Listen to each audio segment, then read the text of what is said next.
சேனல்ல சிக்கன் கோஃப்தா செய்ய போறோம். சிக்கன் கம்மியா வாங்கிட்டீங்களா? வீட்ல நிறைய பீப்பிள் இருக்காங்களா?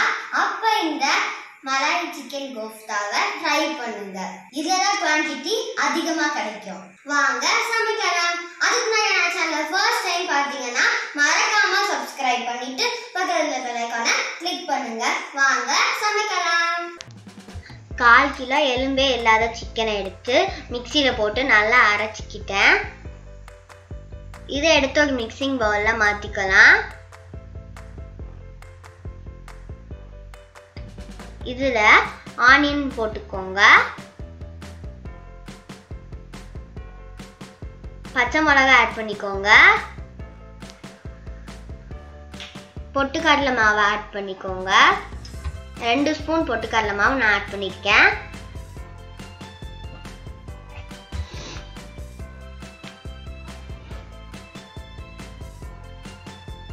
தேவையான அளவுக்கு உப்பு ஆட் பண்ணிக்கோங்க.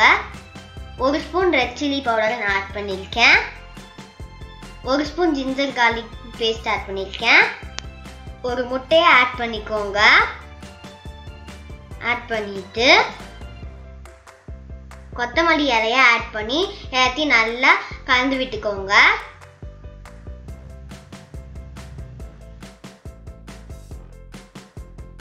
நல்லா கலந்தாச்சு.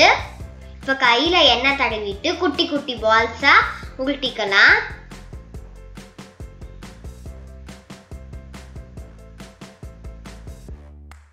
பாருங்க 1/4 கிலோ சிக்கன்ல எத்தனை சிக்கன் பால்ஸ் நம்மளுக்கு கிடைச்சிருக்குன்னு.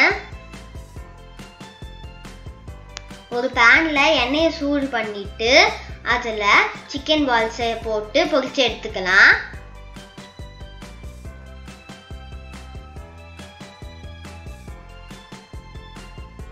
இப்போ அதை திருப்பி விட்டுக்கலாம்.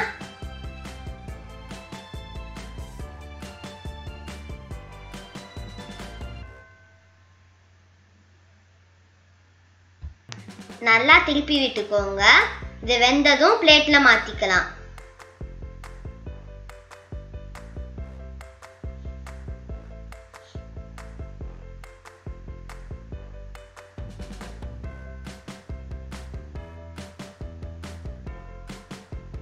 இப்போ அதை எடுத்துக்கலாம். எடுத்து ஒரு பிளேட்ல மாத்திக்கலாம். ஒரு கடாயில எண்ணெய் ஊத்திக்கோங்க. அதுல பட்டை, கிராம்பு, ஏலக்காய், பிரிஞ்சி இலை போட்டுக்கலாம்.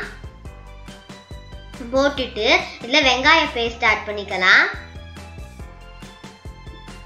வெங்காய பேஸ்ட் ஆட் பண்ணோடனே நல்லா வதக்கிக்கலாம். ஒரு பச்சை மிளகாய் போட்டுக்கலாம். போட்டு நல்லா கிண்டிக்கலாம். அதுக்கப்புறம் இதில் ஜிஞ்சர் கார்லிக் பேஸ்ட் போட்டுக்கலாம். அப்புறம் தக்காளி பேஸ்ட் போட்டுக்கலாம். போட்டுட்டு எல்லாத்தையும் நல்லா வதக்கிக்கலாம்.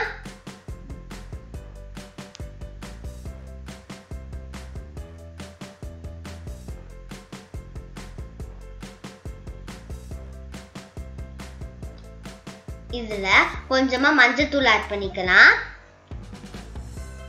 சீரக பவுடர் ஆட் பண்ணிக்கலாம். கரம் மசாலா ஆட் பண்ணிக்கலாம். ரெட் சில்லி பவுடர் ஆட் பண்ணிக்கலாம்.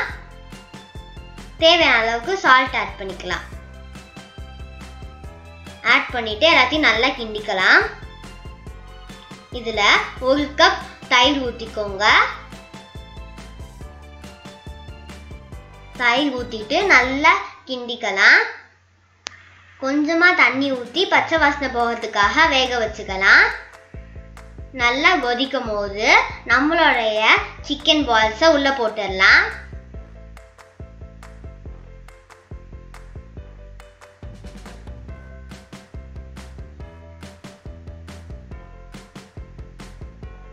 இது நல்லா கலந்து விட்டுக்கலாம். 10 நிமிஷம் இதை நல்லா வேக விட்டுடலாம்.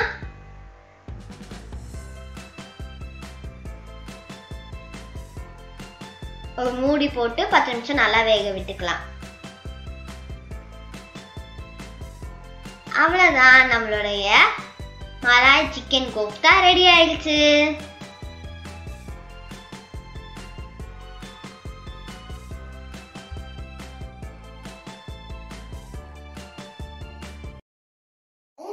வீடியோ பிடிச்சிருந்துச்சுன்னா லைக் பண்ணுங்க, ஷேர் பண்ணுங்க, கமெண்ட் பண்ணுங்க.